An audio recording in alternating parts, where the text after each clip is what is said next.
Newsmakers, horror in Pakistan, Christian support for Israel, and Danny Gokey's new album, that and more coming up.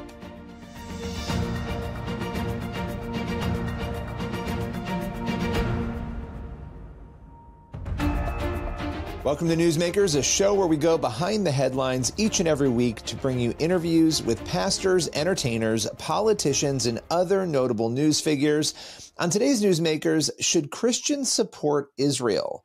That's a question that we ask Dr. Jeff Myers. It's also the name of his new book on this very complex topic. Let's welcome him to Newsmakers to break it all down. Should Christians support Israel? This is the title of your new book, and it's a great title. I think this is a battle, a debate a lot of people are having outside of the church, but obviously inside of the church. Should Christians do this? Why did you write this book? I wrote it because I was concerned about Gen Z. Back in November, had seen a polling piece that said that 51% of young adults said they thought Hamas was justified in its attacks on Israel. And that number went up to 60% in December. By then, I knew I needed to do something. I wrote an opinion editorial piece for the Daily Wire called "Congratulations, America, You've Raised a Generation of Terrorist Sympathizers," which got a lot of attention and led to the opportunity to travel to the land and spend time with citizen soldiers, with survivors, with hostage families, with leaders who could give me insight and help me grapple with the tough questions that Americans are grappling with about justice and social justice and just war and all of those kinds of things. Yeah, I mean, the numbers have continued to be alarming. There have been a number of other surveys saying very similar things about Israel's existence. You know, which side are you on, essentially?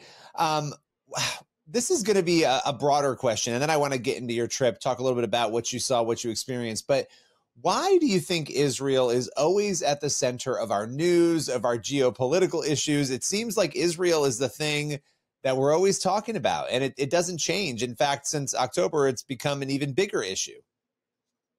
I think for people on the progressive left, Israel is a proxy for the United States.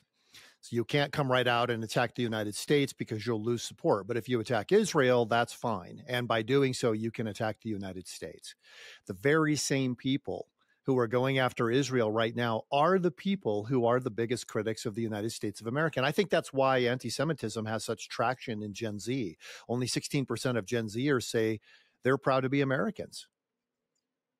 Yeah, you know, it's interesting to hear what you're talking about here, because you have a situation where people literally paraglided, invaded into a country, raped, killed, murdered, slaughtered people, did all these horrific, evil things. And the country they came in and did that to then responded to try to stop the terrorist organization responsible for that. And somehow Israel, that country defending itself, has been painted to be the one that is genocidal, violent. You know, it's a very bizarre dynamic in the news. And not to say that mistakes don't happen in war, that issues don't happen. But the point is that people who did the horrific thing, Hamas, it's as though we've taken all those labels and given them to Israel, it feels, at least from my perspective. Why do you think that inversion is allowed to happen the way that it has? I think that's a super tricky question. Let me just give a fact that relates to the situation to set the context. John Spencer, who is America's leading expert on protecting non-combatants in a time of war, says that Israel has done a better job than any nation in history, including the United States and Iraq and Afghanistan, at protecting non-combatants. The problem is that people have embraced the idea that you really can look at the entire world through an oppressor versus oppressed mindset. And our professors say that Israel is the oppressor, Hamas is the oppressed. Therefore, it's a clear-cut moral case. Israel is the one Jewish state in the world. There are 57 Islamic states. But there are always people who look at everything Israel does more negatively. In Syria, more than 1 million people died in their civil war. If you Google Syrian atrocities and then you Google Israeli atrocities, you will find there are 4 times as many articles about Israeli atrocities as Syrian atrocities, even though 25 more times the number of people were killed in Syria than have ever been killed in wars against Israel. Yeah, I mean, there's so many factors. It is complicated, you know, and I want people to grab the book, but people, especially young people, asking this question of what do we do, right? you have a war going on. You do have innocent people who are going to die in war. How should believers respond to the Gaza war? What would you tell those young people in particular? Although I think this is a question people have across the board. I want young adults, well, all Americans really, to recognize that we've forgotten the principles of just war. Death is horrible in war, but death is not the worst outcome of war. We all die eventually. And the Christian thinkers such as Aquinas and Augustine, who wrote about just war, said it is a worse outcome that evil is allowed to prevail, because that creates misery for millions of people during all of their lifetimes. I think we need to look at what constitutes a just war. If Israel's war tactics become unjust, then we call them on it. It will be the responsibility of the world community to help Gazans rebuild their lives, to become unindoctrinated, because they have been indoctrinated for decades by Hamas propaganda, encouraging them to kill Jews as one of the primary aims of their lives. And I don't know. I don't see a solution to this. I think when I was in Israel, that's the most frustrating part. I don't see a solution to it, but you can manage situations like this. The relationship between South Korea and North Korea is managed. The relationship between China and Taiwan is managed. The relationship between Israel and Egypt is managed. These are not solved, but you can find a way to move forward and bring prosperity and hope to people. Well, I appreciate you joining us today. The book is Should Christians Support Israel? Thank you so much for your time. Appreciate it. Thanks, Billy. You can get Meyer's new book, Should Christians Support Israel, over at summit.org/Israel. We'll be right back with more Newsmakers in just a moment.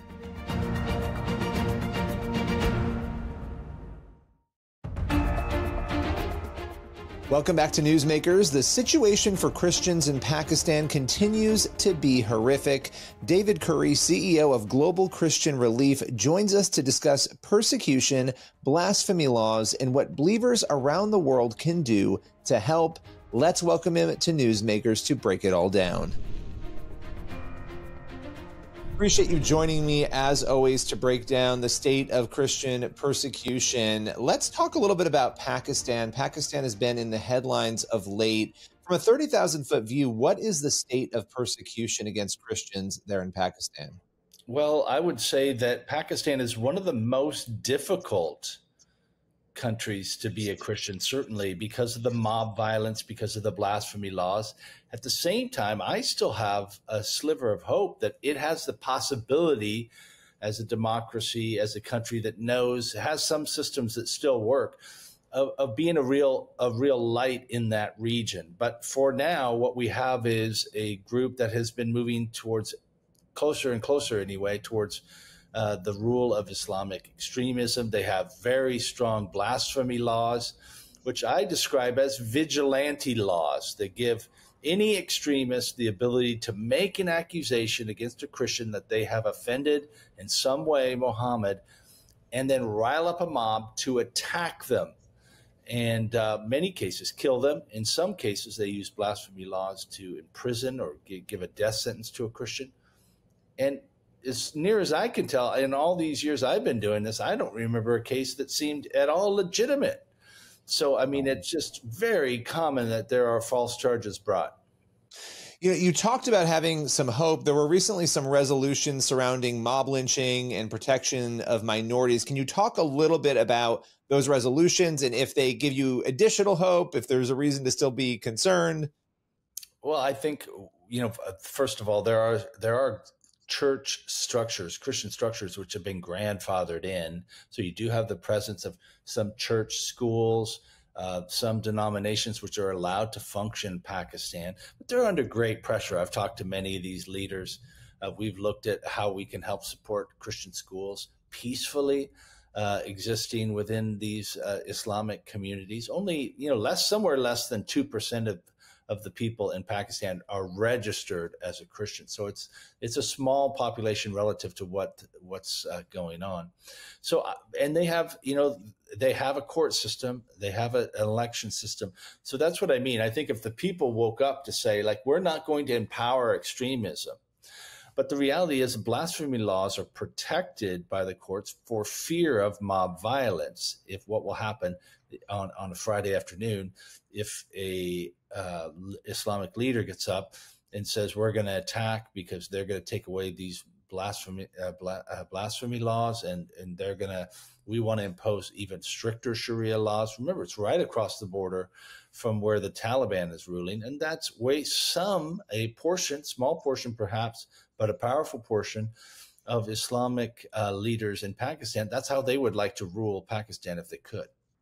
Well, it's helpful to understand, too, for us what is going on. In America, we have our debates and our battles over religious liberty and religious freedom, but we don't have to worry that we're going to be killed if we offend somebody, that we're going to be harmed, our job will be taken, our home will be razed if we say something that people don't like. And yet here we have a country in Pakistan where these things are very real, and a lot of places around the world where it's very real. And yet that shows you the true faith and true hope that these people have, that they're able to, despite what they face, continue believing. That's the first thing, and being unwilling to give up their faith. Just final question for you. What does it do for your faith when you see these people persist when they've lost everything simply because they are believers? Well, I think I've gotten bolder because of it, more certain that there's no material good, there's no political government, there's no kind of thing that you might want in the world that's going to be sufficient to the peace, spiritual peace, knowing the power of the Holy Spirit to give somebody peace in the midst of trauma. And so I think it's made me bolder, more active, certainly in my faith, and I hope I'm maturing over as I go through this. I think it's important. But the other thing is, as you mentioned, we see shadows of persecution, censorship, intolerance towards faith. There are battleground areas that we're seeing across Western Europe, in the US, around how you educate your kids. Do you have the ability to educate your own children in your faith? Censorship, the laws around freedom of gathering. These are all coming to us. We're next, so to speak, but we can learn the lessons from the persecuted church, or how they've kept strong. Yeah, and to your point, I mean, even in Finland, Pavi Razanen, you go down the line, she's the politician who's been, fighting a battle over sharing Bible verses, and it's insane that we're watching some of these things happen. And I think what you said is important. And I think it's a reminder, too, of continuing to fight for the First Amendment that we have here in this country to ensure that we maintain those freedoms that we have, because you look at these other countries and you think this is the end result of not having those protections and those freedoms. And that is a terrifying thing. And so I appreciate you taking the time, as always, breaking it all down. We wish you good luck on your upcoming travels. Thank you, Billy. Appreciate it. You can go to globalchristianrelief.org for more on Pakistan and other nations around the world facing persecution. This is Newsmakers on the CBN News Channel. We'll be right back.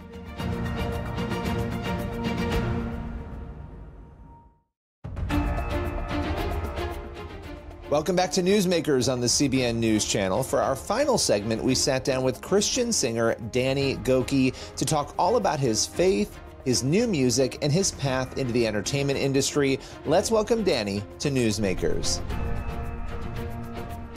So Danny Gokey, Sound of Heaven, this album is hitting this summer. Tell us about the inspiration for the title. Okay, so there's a lot that went into this album. And because I'm a person who's come from a very diverse background.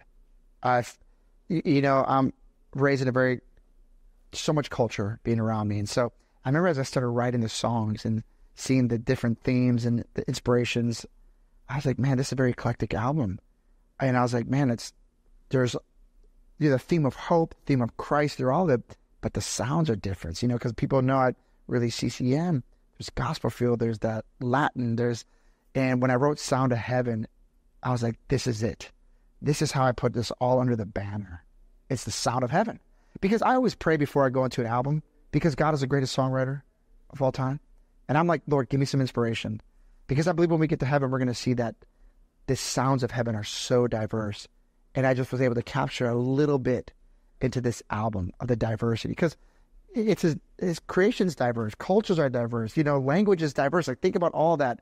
And I love that I get to have this ability to wrap this in a sound and a theme all around Christ that can just go far, can go beyond maybe what the norms and the standard is. Yeah, your music's always that way. It always sounds different, which is unique. Like, I love that. A lot of artists, which is fine, everything you hear, you're like, oh, I know it's that person. But with you, it's like, no, that might be different than the last single you had. Absolutely. And so that's an intentional thing, I would imagine, then, in light of what you just said. Absolutely. And we have our lanes, we have the lanes of the singles that go to the radio are typically these songs that, fit that radio lane, but outside that lane. Like I just released a song called Todo el Mundo, which has Afrobeats in it. I love Afrobeats. Like I got into it last year. Listened to a lot of Christian Afrobeat artists. So I was able to bring Limo Blaze onto it and then reggaeton artists into it. And so you have this thing of like this gringo guy singing, who sings in Spanish and speaks Spanish, with this, Dominican guy and with this African guy. And it just came out to be really cool. I got some worship on this album. I started in worship. And so I was going back to some of those roots of writing worship songs that, hopefully we'll be singing in church pretty soon. And then you have the hope songs, the hope that, for me, I never want to just do something because this is what people say I should do and this is what makes money. Because there is that, you can play this off, this is what makes the most money. And of course, we got to survive. Sure. But I want to be so authentic to what God has created me to be. Yeah. Well, how do you deal with that, right? Because that is a facet of the industry. Whenever there's attention on you and you're trying to bring attention to God, there's, I would imagine, a tendency to get sucked into that. How do you keep yourself so grounded? Because you are incredibly grounded. Well, I mean, with all the hype that goes around us, right? The thing, we never do well if we're trying to be something that we're not, right? What do they say? Like authenticity, if you read vibrations, like the whole world is on vibrations and sounds, and is the highest of the chart being authentic to who you are. And that's how God created me. So I always try to go back to that and not try to chase. Of course, we're here chasing a dream, right? Sure. It's a dream to do. And 5 albums, it's impressive, right? Yeah. But chasing money too, like if you start chasing money, that becomes the God. And what if God wants to reveal something new in you that maybe not make a lot of money yet, but will in the future? I don't know. Like I'm a person that I like to experiment. I like to explore. I get bored easy. And so I kind of like to have this. Yeah. Well, when you go back to the pre-Idol days, right? You go back to your life before and you look at, like, looking back on that now, what shocks you the most about the trajectory where you've been? Whew. I have to think about that. Obviously that at one point, like that people would know my music. I didn't know. I kind of gave up my dream while I was doing ministry in a church. I was a worship leader and driving a semi, that this was over. At 27, I told Lord, I think I missed my mark. I always do music because I love it. But thank God I was able to, that he wasn't done yet and that it was just about to be the beginning. Yeah, I know that's incredible. I mean, that's what we all need to aspire to, right? Yeah. No matter what we're doing, right? Not just music, no matter where you are in life. I often think about when you have a platform like you have, there are things that people want you to say or not say, and there are things you want to say and not say, and you're in a world where there's so much going on. How do you weigh that responsibility? Because you're inspiring people through music, but I'm sure you have to hold yourself back sometimes. I do. So I've been through this. For the last 4 years, I've learned a lot about social media, saying and what not to say. But I want to be a truth teller. There's no point in beating around the bush. Now, truth and love teller, right? Not just a truth teller. I think words are so polarizing now that we have to recognize the state we're in and, to be wise as serpents and gentle as doves. But I think we should never get away from speaking the truth in love. Truth sets people free. I'm reading a book right now called Erasing Hell. And there's a lot of people don't talk about hell anymore, right? People don't even believe in it. Yeah, they don't, because we polarize it out of the scriptures. And as I'm reading this book, I'm like, man, this is so needed right now because it's the truth. Whether you want to believe it or not, like whether you believe, we live in a day and age where we can kind of outlaw truth, right? We can sit there and protest gravity. We can make laws against gravity. We can cancel people. Yeah, you can cancel people over saying gravity's real or that fire's hot. But the thing is that it is what it is. And we're not doing any favors, playing around and mincing words to make people happy. We need to have the truth that sets people free. So I do want to speak truth, but I want to do it in love. And I just don't want to hit people on the head with it. Yeah, no, you know, and I want to ask you too, because you do a lot of really powerful work through Better Than I Found It. And let's talk about that, because that's another piece of your legacy and your life. I think what makes things more effective is that we show the love of Christ more than we talk about it. Because talk is cheap nowadays. Words, they seem to have no value. Although they do, but we treat it like it doesn't. But Matthew 5:16 is that, let your light so shine before men that they see your good works and glorify your Father in heaven. We were just doing a Better Than I Found It give back yesterday. There's this 16-year-old girl who at 10 years old started, her mom worked for nursing homes, and she went there and she would talk to the seniors in the nursing home, and she would ask them, if you had 3 wishes, what would they be? And she thought it'd be Lamborghinis, money. They just wanted a candy bar. They wanted socks. They wanted to see family. And she couldn't believe it. So she started her nonprofit at 10 years old, granting 3 wishes. So we went there yesterday, and we found out that the roof of her nonprofit was leaking, so we fixed her roof.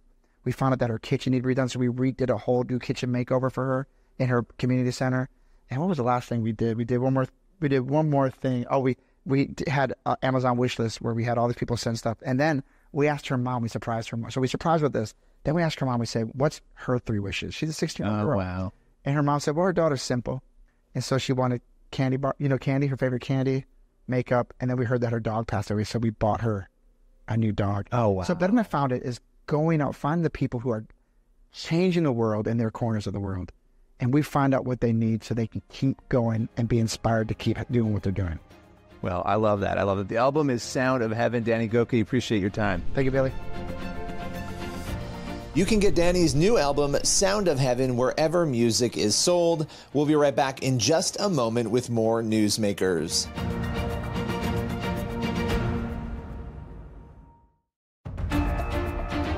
That's all for Newsmakers. Thank you for watching, and be sure to head over to the CBN News YouTube channel. That's where you'll find the full interviews that you saw on today's episode. Plus, you can check out our daily Newsmakers podcast. We feature one full episode, one full interview every single day. Be sure to subscribe on your favorite podcast platform. As for this show, we'll see you again next week.